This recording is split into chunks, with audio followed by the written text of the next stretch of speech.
मित्रांनो, लिसन टू री ॲप्लिकेशन तुम्हाला सर्व प्रकारचे स्पर्धा परीक्षांसाठी आवश्यक असणारे ऑडिओ बुक्स, ऑडिओ नोट्स आणि इतर मटेरियल देखील उपलब्ध करून देते. धडा 5वा, भारत व अन्य देश. मागील प्रकरणात आपण संयुक्त राष्ट्रे या आंतरराष्ट्रीय संघटनेविषयी व शांतता रक्षणातील तिच्या भूमिकेविषयी जाणून घेतले. शांतता रक्षणाच्या कामी भारताने संयुक्त राष्ट्रांना नेहमीच सहाय्य केल्याचेही आपल्याला समजले.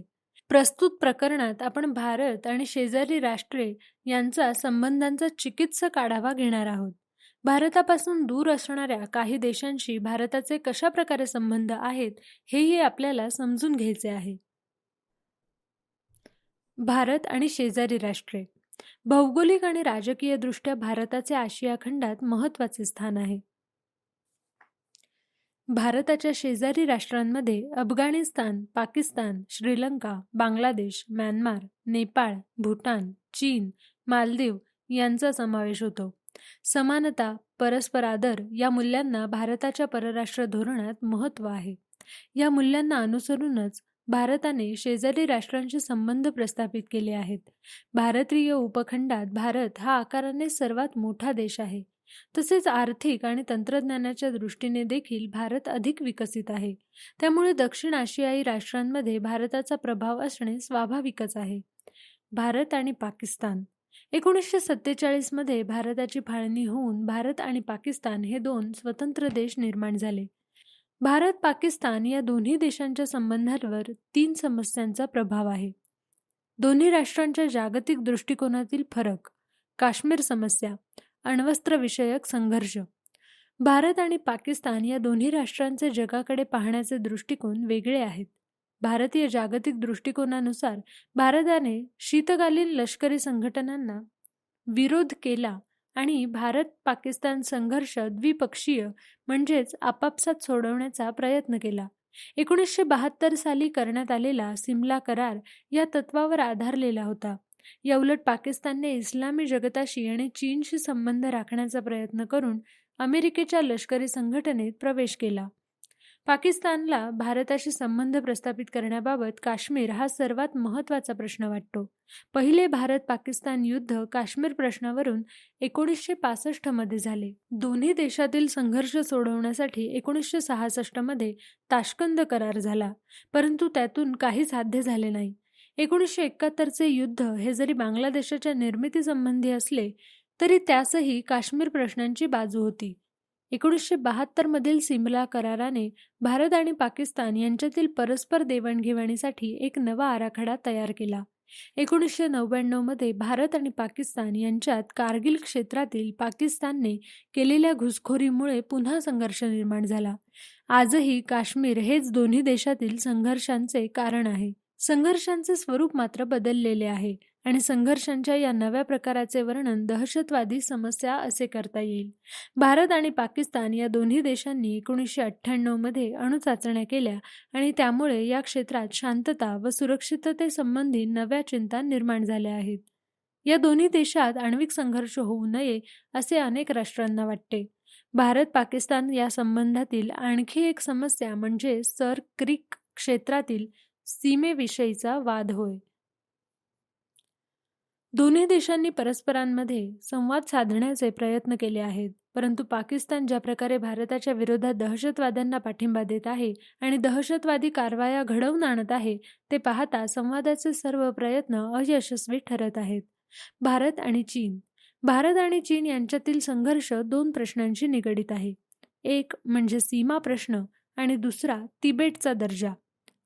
भारत आणि चीन यांच्यात सीमेवरून जो वाद आहे तो अक्साई चीन आणि मॅकमोहन रेषा या क्षेत्रांशी संबंधित आहे. चीनचा दावा आहे की अक्साई चीन आणि मॅकमोहन रेषेच्या दक्षिणेकडील प्रदेश म्हणजेच अरुणाचल प्रदेश हा चीनचा भूप्रदेश आहे. मॅकमोहन रेषा ही आंतरराष्ट्रीय सीमारेषा आहे हे चीन मान्य करत नाही. हा सीमावाद संवादाच्या मार्गाने सुटावा म्हणून भारताने अनेक वेळा प्रयत्न केले, परंतु त्यास फारसे यश आले नाही. 1962 मध्ये चीनने भारतावर आक्रमण केले. तिबेट हे पारंपरिकदृष्ट्या एक स्वायत्त क्षेत्र होते, परंतु चीन त्या प्रदेशात आपले लष्करी नियंत्रण सातत्याने वाढवत असल्याने तिबेटच्या दलाई लामा यांनी भारतात राजाश्रय घेतला. ही बाब दोन्ही देशातील संघर्षाला कारणीभूत ठरली होती. चीन आणि पाकिस्तान यांच्यातील मैत्री, चीन पाकिस्तानला करत असलेला शस्त्र पुरवठा आणि क्षेपणास्त्र यांनी अण्वस्त्रांचे तंत्रज्ञान, त्यामुळे भारताच्या सुरक्षेला असणारा धोका अधिकच वाढत आहे. त्यामुळे पाकिस्तान आणि चीन यांची मैत्री तसेच भारताच्या इतर शेजारी राष्ट्रांमध्ये वाढत असलेला चीनचा प्रभाव ही भारतासाठी काळजीचीच बाब आहे. असे असूनही भारताने चीनशी संबंध सुधारण्याचा कायमच प्रयत्न केला आहे. या दोन देशांमधील सीमा प्रश्न चर्चेच्या माध्यमातून सोडवण्यासाठी संयुक्त कार्यकारी गटाची स्थापना करण्यात आली आहे. आमचे असेच ऑडिओ लेक्चर ऐकत राहण्यासाठी तुम्ही या ऑडिओसोबतच्या लिंकवर क्लिक करून प्ले स्टोअरवरून आपले ॲप्लिकेशन डाउनलोड करू शकता. चीन आणि भारत या दोघांचाही आर्थिक विकासाचा वेग वाढल्यानंतर दोघांमधील व्यापारी संबंध बळकट होण्यास सुरुवात झाली. दोघांमधील आर्थिक आणि व्यापारी संबंध सुधारल्यामुळे रशिया, चीन आणि भारत यांच्यातील चर्चेच्या फेऱ्यांमुळे हळूहळू भारत-चीन संबंधात सुधारणा होत आहे. त्यांच्यातील सीमा प्रश्न जरी सुटलेला नसला तरी तो थोडा मागे पडलेला आहे आणि इतर क्षेत्रातील संबंधांना महत्त्व प्राप्त झाले आहे. भारत आणि अन्य शेजारी राष्ट्रे. अफगाणिस्तानमध्ये राजकीय अस्थिरता मोठ्या प्रमाणावर आहे. तालिबान या दहशतवादी संघटनेचे तेथील वर्चस्व हे त्याला कारणीभूत आहे. अफगाणिस्तानमध्ये शांतता, सुरक्षितता आणि स्थैर्य आणणे, तेथील हिंसाचाराला आळा घालणे, लोकशाही सरकार स्थापन करण्यास मदत करणे यासाठी भारताने अफगाणिस्तानला मदत देऊ केली आहे. तसेच युद्धामुळे नष्ट झालेल्या दळणवळणाच्या सुविधा निर्माण करणे, रस्ते बांधणी, विज्ञान आणि तंत्रज्ञान क्षेत्रात सहकार्य, शाळा, आरोग्य सुविधा, सिंचन प्रकल्प यांची उभारणी अशा सर्वच क्षेत्रात भारत अफगाणिस्तानाला मदत करते आहे. बांगलादेश. आजचा बांगलादेश म्हणजे पूर्वीचा पूर्व पाकिस्तान. पाकिस्तानच्या निर्मितीच्या वेळी पाकिस्तानची विभागणी पश्चिम व पूर्व पाकिस्तानमध्ये झाली होती. पश्चिम पाकिस्तान व पूर्व पाकिस्तान यांच्यामध्ये भाषिक फरक होता. तसेच अन्य राजकीय संघर्षही होते. त्यातूनच बांगलादेश मुक्ती चळवळीचा उगम झाला. या चळवळीने बांगलादेश पाकिस्तानच्या वर्चस्वापासून मुक्त करण्यात पुढाकार घेतला. बांगलादेश मुक्ती संग्रामात भारताने बांगलादेशीयांना मदत केली होती. बांगलादेशाची निर्मिती 1971 मध्ये झाली. भारत आणि बांगलादेश यांच्यातील पाणी वाटपासंबंधी आणि सीमारेषेसंबंधी काही करार झाल्यामुळे त्यांच्यातील संघर्ष संपून आता त्यांच्यातील व्यापारी संबंध अधिक वाढण्यास सुरुवात झाली आहे. श्रीलंका. श्रीलंका या आपल्या शेजारी राष्ट्राशी भारताचे संबंध मैत्रीपूर्ण आहेत. श्रीलंकेतील तमिळ लोक आणि श्रीलंकेचे सरकार यांच्यातील संघर्षामुळे 1985 नंतर श्रीलंकेत राजकीय अस्थिरता निर्माण झाली होती. त्यावेळी श्रीलंका सरकारच्या मदतीसाठी भारताने शांतीसेना पाठवली होती. सागरी क्षेत्रात सुरक्षेच्या दृष्टीने श्रीलंकेशी असलेले मैत्रीचे संबंध महत्त्वाचे आहेत. नेपाळ. नेपाळ आणि भूटान हे चारी बाजूंनी डोंगरी भूभागाने वाढलेले देश आहेत. त्यांच्या सीमा भारताशी आणि चीनशी जोडलेल्या आहेत. भारत व नेपाळ यांच्यातील मैत्रीपूर्ण संबंधांचा पाया 1950 साली भारत-नेपाळ मैत्री कराराने घातला आहे. या कराराने नेपाळमधील नागरिकांना भारतामध्ये सहज प्रवेशच नव्हे तर सरकारी नोकरी आणि उद्योग करायचा परवानाही मिळाला आहे. नेपाळमध्ये राजेशाही होती. 1990 साली नेपाळची लोकशाहीच्या दिशेने वाटचाल सुरू झाली. आर्थिक प्रगती, पायाभूत सुविधा, अन्नविषयक गरजा आणि व्यापार यासाठी आणि ऊर्जेसाठी नेपाळ भारतावर अवलंबून आहे. नेपाळमधील 2015 मध्ये झालेल्या भूकंपाच्या वेळी भारताने नेपाळला मदत केली होती. भूटान. भूटानच्या संरक्षणाची जबाबदारी भारतावर आहे. भूटानमध्ये पाण्याचा प्रचंड स्रोत आहे. या पाण्याचा वापर करून मोठ्या प्रमाणावर वीज निर्मिती करण्याच्या प्रकल्पात भारताने सहकार्य केले आहे. म्यानमार. म्यानमार हे भारताच्या पूर्वेकडे असलेल्या आग्नेय आशियाई राष्ट्रांना भारताशी जोडणारे प्रवेशद्वार आहे. या भागात विकसित होत असलेल्या लोहमार्ग आणि महामार्गामुळे दक्षिण आशिया, मध्य आशिया आणि आग्नेय आशिया एकमेकांशी जोडले जातील. यामुळे या प्रदेशातील व्यापार व आर्थिक देवाणघेवाण वाढेल. तुम्हाला माहिती आहे का? म्यानमार आणि आंग सी क्यू. म्यानमारमध्ये लष्करी राजवटीविरुद्ध दीर्घकाळ लढा देऊन लोकशाही प्रस्थापित करण्याचे श्रेय आंग सी क्यू यांना दिले जाते. त्यांना शांततेसाठी नोबेल पुरस्कार मिळाला आहे. म्यानमारकडून भारताला नैसर्गिक वायूची आयात करता येईल. मालदीव.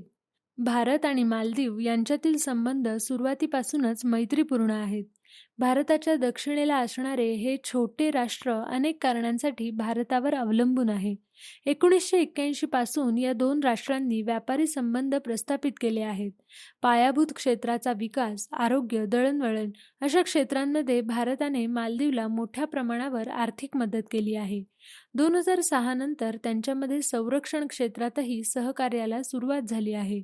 भारताने मालदीवला सुरक्षा व्यवस्था बळकट करण्यासाठी मदत करण्यास सुरुवात केली आहे. अवकाश सहकार्य, ऐतिहासिक वस्तूंचे जतन, पर्यटन या क्षेत्रात दोन्ही राष्ट्रांनी करार केलेले आहेत. तसेच दहशतवादासारख्या समस्येशी लढण्यासाठी सहकार्य करण्याचे ठरवलेले आहे. आमचे असेच ऑडिओ लेक्चर ऐकत राहण्यासाठी तुम्ही या ऑडिओसोबतच्या लिंकवर क्लिक करून प्ले स्टोअरवरून आपले ॲप्लिकेशन डाउनलोड करू शकता. भारत आणि अमेरिका. भारत आणि अमेरिका ही लोकशाही व्यवस्था असलेली दोन बलाढ्य राष्ट्रे आहेत. अमेरिका सुरुवातीपासूनच भारताचा सर्वात महत्त्वाचा व्यापारी भागीदार होता. अनेक भारतीय लोक शिक्षण आणि नोकरी या निमित्ताने अमेरिकेत जात होते. तेथील या अनिवासी भारतीयांमुळे अमेरिका आणि भारत यांच्यात सांस्कृतिक, सामाजिक आणि आर्थिक संबंध वाढत गेले आहेत. शीतयुद्धानंतर भारत आणि अमेरिका यांच्यातील सुरक्षाविषयक संबंध मोठ्या प्रमाणावर वाढले. भारताने मुक्त आणि अर्थव्यवस्थेचे धोरण स्वीकारल्यानंतर हळूहळू भारताचा आर्थिक प्रगतीचा वेग वाढू लागला. त्याचा परिणाम भारत आणि अमेरिका यांच्यातील व्यापारी संबंध अधिक दृढ होण्यात झाला. 1998 मध्ये भारताने अणुचाचण्या केल्यानंतर काही काळ भारत आणि अमेरिका संबंधांमध्ये तणाव निर्माण झाला होता. त्यानंतर हे संबंध सुधारावेत म्हणून भारत आणि अमेरिका यांच्यामध्ये चर्चेच्या अनेक फेऱ्या घेतल्या गेल्या. चर्चेच्या या अनेक फेऱ्यांमधून भारत अण्वस्त्रांचा जबाबदारीने वापर करेल असा अमेरिकेला विश्वास वाटला. त्यानंतर भारत अमेरिका संबंधात आमूलाग्र परिवर्तन घडून आले. 2005 मध्ये झालेला संरक्षण विषयक सहकार्याचा करार आणि 2008 मध्ये झालेला आण्विक सहकार्यांचा करार हे भारत अमेरिका संबंधातील महत्त्वाचे टप्पे आहेत. गेल्या 5 वर्षात भारत आणि अमेरिका यांच्या दरम्यान सर्वच क्षेत्रात सहकार्याचे संबंध निर्माण झाले आहेत. दक्षिण आशियाई सहकार्य संघटना सार्क. सार्क ही दक्षिण आशियाई राष्ट्रांनी 1985 मध्ये स्थापन केलेली प्रादेशिक संघटना आहे. दक्षिण आशियाई राष्ट्रांमध्ये आर्थिक सहकार्य निर्माण करणे व त्याद्वारे संपूर्ण दक्षिण आशियाचा विकास साधणे हा या संघटनेचा हेतू आहे. सार्क संघटना म्हणजे सर्व दक्षिण आशियाई देशांनी एकत्र येऊन आपल्या समान प्रश्नांची व समान हितांची चर्चा करण्याचे व्यासपीठ होय. दारिद्र्य निर्मूलन, शेतीचा विकास, तंत्रज्ञानातील क्रांती हे दक्षिण आशियाई देशांचे काही समान हितसंबंध आहेत. दक्षिण आशियाई देशांना परस्परांशी व्यापार करणे अधिक सोपे जावे म्हणून सार्कच्या व्यासपीठावर काही महत्त्वाचे करार करण्यात आले. त्यानुसार संपूर्ण दक्षिण आशियाचे एक मुक्त व्यापार क्षेत्र निर्माण करण्याचे ठरवण्यात आले आहे. दक्षिण आशियाई राष्ट्रांच्या समान विकासासाठी दक्षिण आशियाई विश्वविद्यालय यासारख्या संस्था आणि दक्षिण आशियाई मुक्त व्यापार क्षेत्र हा करार करण्यात आला आहे. तुम्हाला माहिती आहे का, 2005 मध्ये भारत आणि अमेरिका यांच्यातील नागरी अणु सहकार्य कराराला भारताचे तत्कालीन प्रधानमंत्री डॉक्टर मनमोहन सिंग आणि अमेरिकेचे अध्यक्ष जॉर्ज बुश यांनी मान्यता दिली. 2008 मध्ये आंतरराष्ट्रीय अणुऊर्जा आयोगाने या कराराला मान्यता दिली.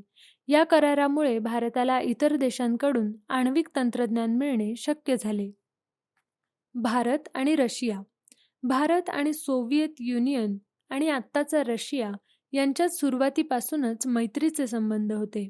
शीतयुद्धाच्या काळात 1971 मध्ये त्यांच्यात मैत्रीचा करार झाला व त्यातून संरक्षण विषयक तसेच आर्थिक आणि तंत्रवैज्ञानिक सहकार्याला मोठी चालना मिळाली. सोव्हिएत युनियनने भारताला मोठ्या प्रमाणावर आर्थिक आणि लष्करी मदतही दिली होती. सोव्हिएत युनियनचे विघटन झाल्यानंतर भारताने रशियाशी संबंध वाढवण्याचा प्रयत्न केला. सुरुवातीला रशियातील राजकीय व आर्थिक समस्यांमुळे संबंधांमध्ये फारशी सुधारणा झाली नाही. 1996 नंतर भारत आणि रशिया यांच्यातील संबंध हळूहळू सुधारू लागले. लष्करी सामग्रीचे उत्पादन, खनिज तेल उत्पादन, अशा क्षेत्रात भारत आणि रशिया यांनी संयुक्त प्रकल्प उभारले आहेत.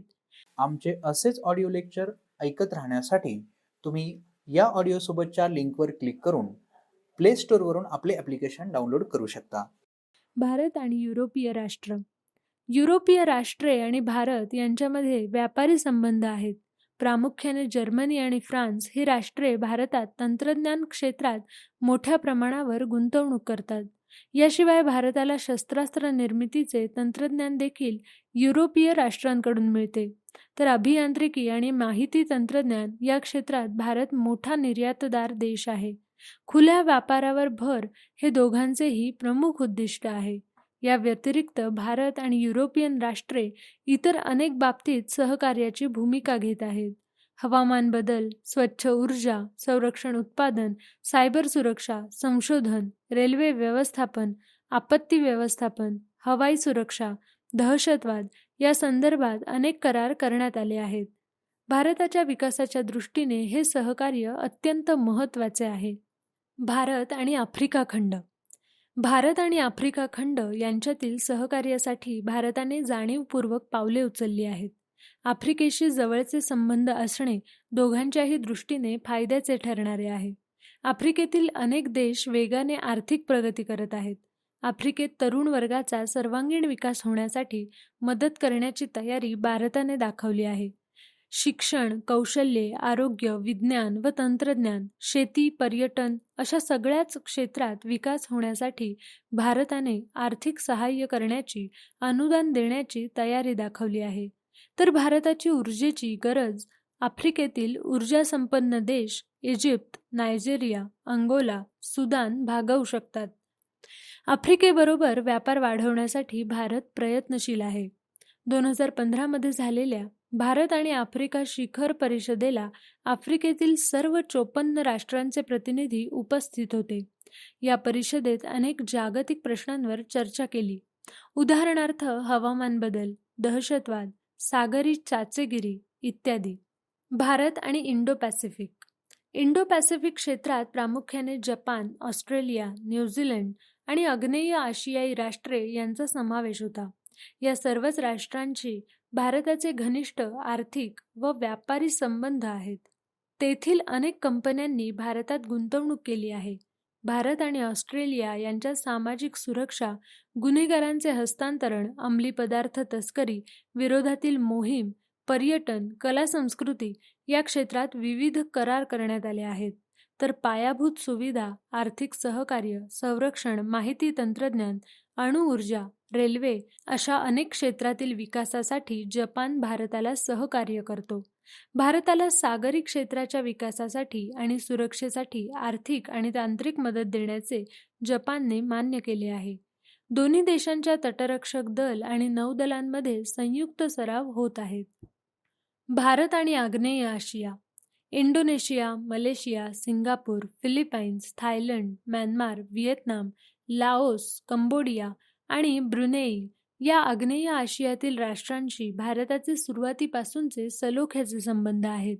1991 नंतर भारताने आपल्या आर्थिक धोरणात बदल करून मुक्त अर्थव्यवस्था स्वीकारली. त्यानंतर आग्नेय आशियाई राष्ट्रांशी असलेल्या व्यापारी संबंधात अधिक वाढ झाली आहे. आग्नेय आशियाई राष्ट्रांशी व्यापार वाढवण्याचे हे धोरण पूर्वेकडे पहा म्हणून ओळखले जाते. 2014 नंतर हे धोरण अधिक सक्रिय करण्यात आले. कृती करा म्हणून हे धोरण सध्या ओळखले जाते. भारत आणि पश्चिम आशिया. पश्चिम आशियातील देश प्रामुख्याने खनिज तेल आणि नैसर्गिक वायूचा पुरवठा करणारे देश आहेत. भारताचे पश्चिम आशियाई राष्ट्रांशी पारंपरिक संबंध आहेत. भारत हा पश्चिम आशियाई राष्ट्रांकडून मिळणाऱ्या खनिज तेलावर अवलंबून आहे. Iran, Iraq, Bahrain, Kuwait, Saudi Arabia, संयुक्त अरब अमिराती या राष्ट्रांकडून भारत खनिज तेलाची आयात करतो. तर शेतीसाठी आधुनिक तंत्रज्ञान आपल्याला इस्रायल या राष्ट्राकडून मिळते. त्याचप्रमाणे संरक्षण विषयक आधुनिक सामग्री देखील इस्रायलकडून मिळते. शिवाय नोकरी व्यवसायानिमित्त अनेक भारतीय तेथे राहत आहेत. त्यांचेही आपल्या आर्थिक व्यवस्थेतील योगदान महत्त्वाचे आहे. सर्व राष्ट्रांशी मैत्रीपूर्ण संबंध राखणे आणि स्वतःबरोबरच इतर राष्ट्रांचाही विकास होईल यासाठी एकमेकांना मदत करणे हा भारताच्या परराष्ट्र धोरणाचा प्रमुख उद्देश आहे. भारत आणि जगातल्या महत्त्वाच्या देशांमधील संबंधांचा थोडक्यात आढावा आपण इथे घेतला. पुढील प्रकरणात आपण काही महत्त्वाच्या आंतरराष्ट्रीय किंवा जागतिक समस्यांचा अभ्यास करणार आहोत. आमचे असेच ऑडिओ लेक्चर ऐकत राहण्यासाठी तुम्ही या ऑडिओसोबतच्या लिंकवर क्लिक करून प्ले स्टोअरवरून आपले ॲप्लिकेशन डाउनलोड करू शकता. धडा 6 आंतरराष्ट्रीय समस्या. मागील प्रकरणापर्यंत आपण आंतरराष्ट्रीय व्यवस्थेतील सार्वभौम राज्ये, भारताचे परराष्ट्र धोरण व भारताची सुरक्षा व्यवस्था यांचा अभ्यास केला. संयुक्त राष्ट्रे या आंतरराष्ट्रीय संघटनेची उद्दिष्टे अभ्यासली. या पाठात आपण काही महत्त्वाच्या आंतरराष्ट्रीय समस्यांचा अभ्यास करणार आहोत. काही समस्या या केवळ एकाच देशाच्या राहत नाहीत. त्यांचा परिणाम अनेक देशांवर व काही दिवसांनी जगातल्या सर्व देशांवर होतो. संपूर्ण जगाला भेडसावणाऱ्या या समस्यांना आंतरराष्ट्रीय समस्या असं म्हणतात. आंतरराष्ट्रीय समस्या सोडवण्यासाठी सर्व राष्ट्रांनी एकत्रितपणे प्रयत्न करण्याची गरज असते. मानवी हक्क, पर्यावरण आणि दहशतवाद यांच्याशी संबंधित समस्यांचा या प्रकरणात आपण अभ्यास करणार आहोत. निर्वासितांचे प्रश्नही आता आंतरराष्ट्रीय स्वरूप धारण करत आहेत, त्यामुळे त्याचाही विचार आपण करणार आहोत. मानवी हक्क. मानवी हक्क संकल्पनेचा उगम नैसर्गिक हक्कांच्या संकल्पनेत असल्याचे दिसून येतो. नैसर्गिक हक्क म्हणजे माणूस म्हणून जन्माला आल्यामुळे जे हक्क प्राप्त होतात ते हक्क. तेव्हा मानवी हक्क म्हणजे माणूस म्हणून आणि समाजाचा एक घटक म्हणून जगण्यासाठी आवश्यक असलेले हक्क. अमेरिकेने आणि फ्रेंच राज्यक्रांतीच्या वेळी स्वातंत्र्य, समता, बंधुता, न्याय या मानवी हक्कांचा पुरस्कार करण्यात आला होता. या हक्कांची पूर्तता करण्यासाठी लोकशाही शासन असणे गरजेचे आहे. या विचाराला बळ मिळाले.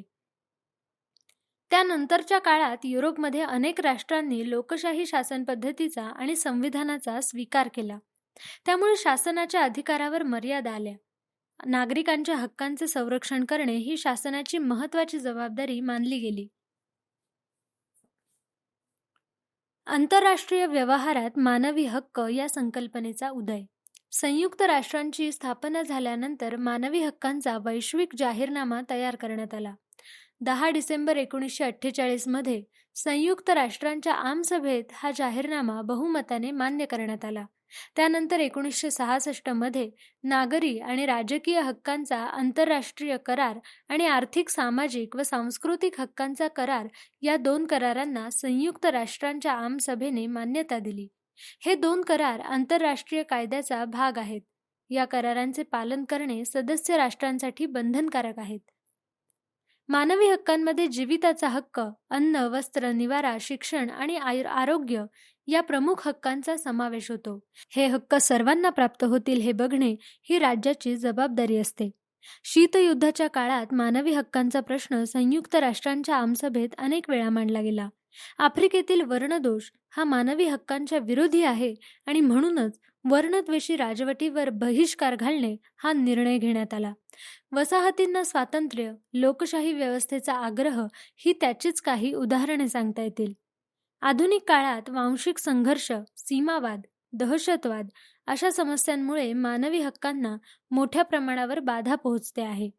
याशिवाय अनेक जागतिक स्वरूपाचे प्रश्न जसे साथीचे रोग, पर्यावरणाला असलेला धोका, नैसर्गिक आपत्ती यामुळे मानवी हक्कांची संकल्पनाही आता अधिक व्यापक झाली आहे. पर्यावरण संरक्षण, शाश्वत विकास यांचाही समावेश मानवी हक्कांमध्ये केला जातो. तुम्हाला माहिती आहे का, मानवी हक्कांच्या जाहीरनाम्यामध्ये एकूण 30 कलमे आहेत. या जाहीरनाम्यात नागरी स्वातंत्र्यासंबंधीची कलमे आहेत. त्याचप्रमाणे रोजगाराचा अधिकार, समान कामासाठी समान वेतन अशा आर्थिक हक्कांच्या तरतुदी देखील आहेत.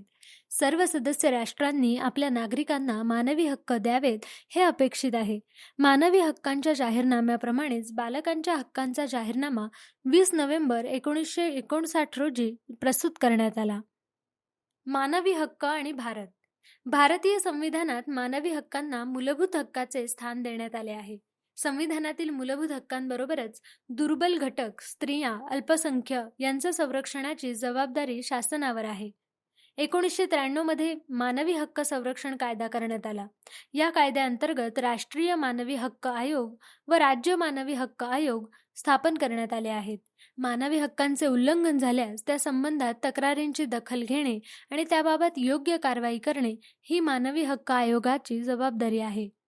आमचे असेच ऑडिओ लेक्चर ऐकत राहण्यासाठी तुम्ही या ऑडिओसोबतच्या लिंकवर क्लिक करून प्ले स्टोअरवरून आपले ॲप्लिकेशन डाउनलोड करू शकता. पर्यावरण. सध्या काळात मानवी हक्कांची संकल्पना अधिक व्यापक झाली असून सुरक्षित पर्यावरण हा एक महत्त्वाचा मानवी हक्क आहे असे मानले जाते. आंतरराष्ट्रीय स्तरावर पर्यावरण संरक्षणाची जबाबदारी आणि गरज 1970 मध्ये मांडली गेली. मोठ्या प्रमाणावर होत असलेले औद्योगिकीकरण, वाढत चाललेली ऊर्जेची गरज यामुळे पर्यावरणाला धोका निर्माण होतो आहे असे पर्यावरणाचा अभ्यास करणाऱ्या विशेषज्ञांचे मत होते. वाढत चाललेली ऊर्जेची गरज यामुळे पर्यावरणाला धोका निर्माण होतो आहे असे पर्यावरणाचा अभ्यास करणाऱ्या विशेषज्ञांचे मत होते. त्या कार्यकर्त्यांनी 22 एप्रिल 1970 मध्ये पहिला वसुंधरा दिवस साजरा केला. शेतीत मोठ्या प्रमाणावर वापरली जाणारी रासायनिक खते आणि कीटकनाशके, वाहनांमुळे होणारे ध्वनी प्रदूषण, अणुऊर्जा भट्ट्यांपासून होणारा किरणोत्सर्ग, तेल गळती किंवा रासायनिक वायूची गळती या सर्वांमुळे पर्यावरण असुरक्षित बनते आणि विविध समस्या निर्माण होतात.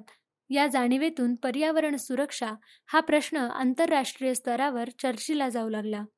1990 नंतर जागतिकीकरणाची लाट आल्यानंतर राष्ट्रांचे परस्परावलंबन वाढले आणि त्यामुळे पर्यावरणीय समस्या सोडवण्यासाठी राष्ट्रांनी परस्परांना सहकार्य करण्याची गरज निर्माण झाली. वातावरण प्रदूषित झाल्यामुळे किंवा तेलाच्या आणि वायू गळतीमुळे पर्यावरणाला निर्माण होणारा धोका हा एका राष्ट्रापुरता मर्यादित राहत नाही, तसेच त्याचे परिणाम दीर्घकालीन असतात.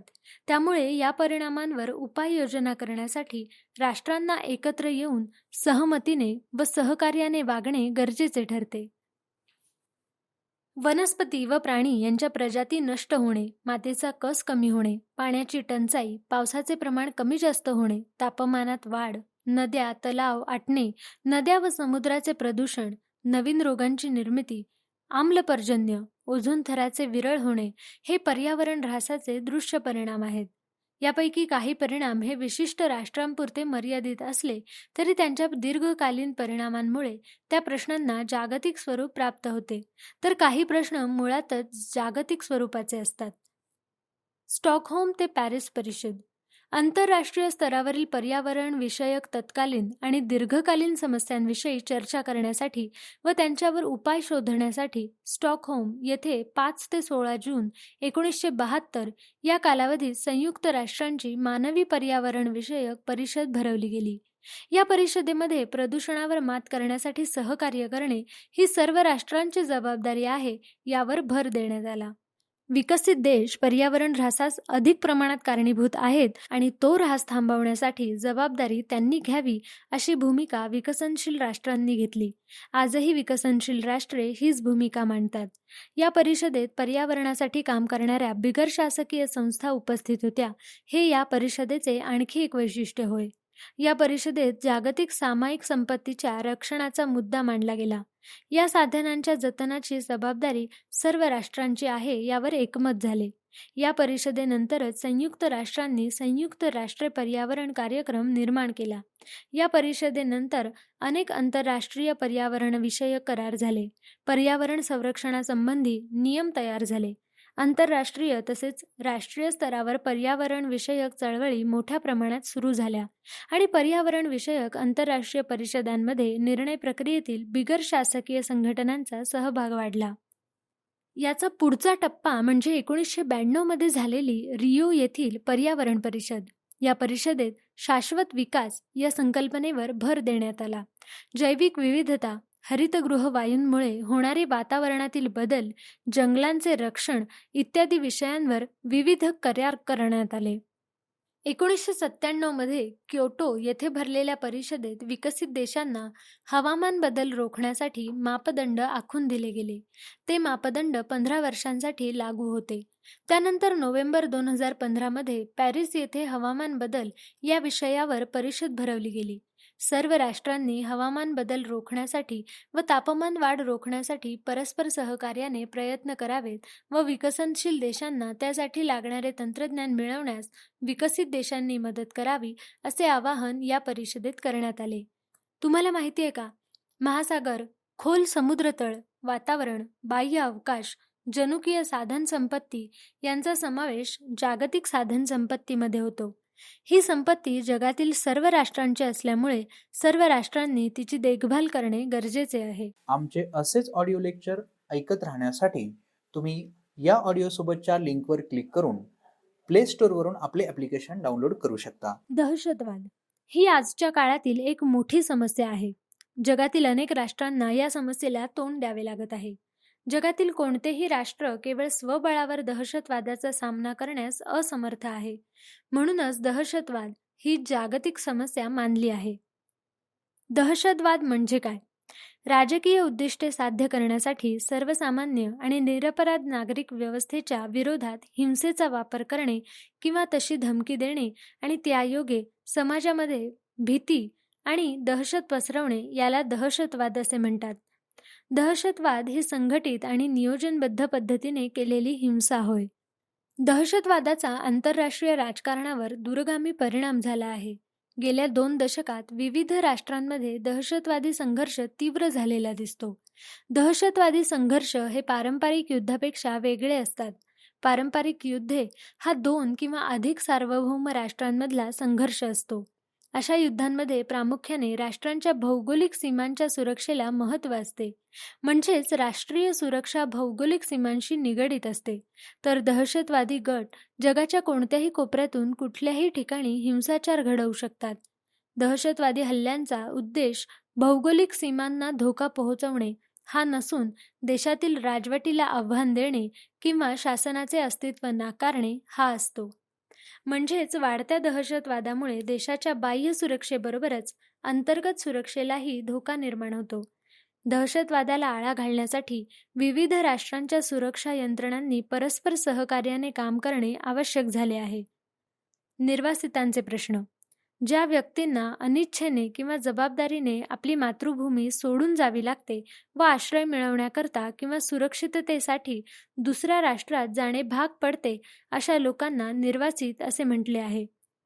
विशिष्ट वंश, धर्म असलेल्या लोकांचा छळ होणे किंवा त्यांना हाकलून देणे, युद्ध किंवा आपत्तीमुळे आपल्या देशाचा त्याग करण्यास भाग पडणे इत्यादींमुळे लोक निर्वासित होतात. अशा परिस्थितीत आपला देश सोडून दुसऱ्या राष्ट्राकडे आश्रय मागण्याची वेळ येते. दुसऱ्या महायुद्धापूर्वी जर्मनीमध्ये ज्यू लोकांचा छळ झाला. त्यांचे नागरिकत्व व संपत्ती हिरावून घेतली गेली. त्यामुळे ज्यू लोक निर्वासित झाले. 1971 मध्ये पूर्व पाकिस्तानातील जनतेचा राजकीय व धार्मिक छळ झाल्यामुळे तेथील लोक निर्वासित झाले आणि भारतात आश्रयाला आले. गेल्या काही वर्षात इराक आणि सिरियामधील युद्धजन्य परिस्थितीमुळे तेथून मोठ्या प्रमाणावर लोक निर्वासित म्हणून बाहेर पडत आहेत. निर्वासितांची अशी अनेक उदाहरणे आपल्याला सांगता येतील. कोणत्याही राष्ट्रातील लोकांना जेव्हा निर्वासित व्हायची म्हणजेच आपला देश सोडण्याची वेळ येते, तेव्हा त्यांना अनेक समस्यांना तोंड द्यावे लागते. महत्त्वाची समस्या असते ती आपला देश सोडून कुठे जायचे आणि ते राष्ट्र आपल्याला स्वीकारेल का, हे प्रश्न त्यांच्यासमोर असतात. दुसरे म्हणजे आपल्याबरोबर कुटुंबातील माणसांना सुरक्षितपणे घेऊन जाणे. याचा प्रचंड शारीरिक आणि मानसिक ताण असतो. याशिवाय कठीण रस्ता, लपून छपून जाणे, नैसर्गिक समस्या जसे ऊन, पाऊस, वादळ वारा, अन्नधान्य टंचाई, आजारपण, पाठलाग करणारा शत्रू इत्यादी समस्या असतातच. यामध्ये अनेक लोक मृत्यू पावतात. सुरक्षित ठिकाणी पोहोचल्यावर नवीन समस्या असतात. कामधंदा शोधणे, राहण्यासाठी जागा आणि इतर रोजचे प्रश्न यांना तोंड द्यावे लागते. दुसऱ्या राष्ट्रातील भाषा, संस्कृती भिन्न असेल तर त्यांच्याशी जुळवून घेण्यात अडचणी येतात. ज्या राष्ट्रात निर्वासित आश्रय घेतात तेथील समाज त्यांना स्वीकारेलच असे सांगता येत नाही. उलट निर्वासितांची संख्या वाढल्यामुळे राष्ट्रावरचा बोजा अधिक वाढतो. जीवनावश्यक वस्तूंची टंचाई निर्माण होते. गुन्हेगारीचे प्रमाण वाढते. महागाई वाढते. स्थानिकांच्या नोकरांवर गदा येते. शांतता व सुव्यवस्थेचा प्रश्न निर्माण होतो. अशा अनेक समस्या निर्माण होतात. त्यामुळे निर्वासितांना आसरा देण्यास आणि त्यांचे पुनर्वसन करण्यास अनेक राष्ट्रे तयार होत नाहीत. निर्वासितांच्या बाबतीत आंतरराष्ट्रीय स्तरावर 1951 मध्ये काही तरतुदी करण्यात आल्या. त्यानुसार निर्वासितांना त्यांच्या इच्छेविरुद्ध त्यांच्या मूळच्या देशात परत पाठवता येणार नाही अशी तरतूद केली गेली. त्याचप्रमाणे त्यांचे प्रश्न सोडवण्यासाठी संयुक्त राष्ट्रांच्या उच्च आयुक्तांचे कार्यालयही स्थापन करण्यात आले आहे. मानवी हक्कांची जोपासना व त्यांचे संवर्धन सर्वच राष्ट्रांनी केल्यास अन्याय, शोषण आणि हिंसाचार कमी होईल. सर्व लोकांना सुरक्षितपणे आपला विकास साधता येईल. पर्यावरणाचे रक्षण करून आणि दहशतवादाचे संपूर्ण निर्मूलन केल्यास मानवी हक्क अधिक प्रभावीपणे अंमलात आणता येतील. जगात कोणत्याच लोकसमूहाला निर्वासित व्हावे लागणार नाही. यासाठी प्रयत्न झाल्यास मानवी असुरक्षितता दूर होईल.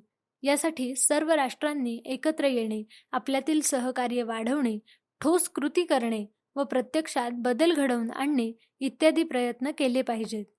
पुढील वर्षी आपण या आधारे स्वतंत्र भारताने कोणती वाटचाल केली आहे याचा अभ्यास करणार आहोत. लिसन टू री ॲप्लिकेशन तुम्हाला सर्व स्पर्धा परीक्षांसाठी आवश्यक असणारी ऑडिओ नोट्स, ऑडिओ बुक्स आणि इतर मटेरियल देखील उपलब्ध करून देते. चला तर मित्रांनो, भेटूयात पुढच्या लेक्चरमध्ये. तोपर्यंत धन्यवाद.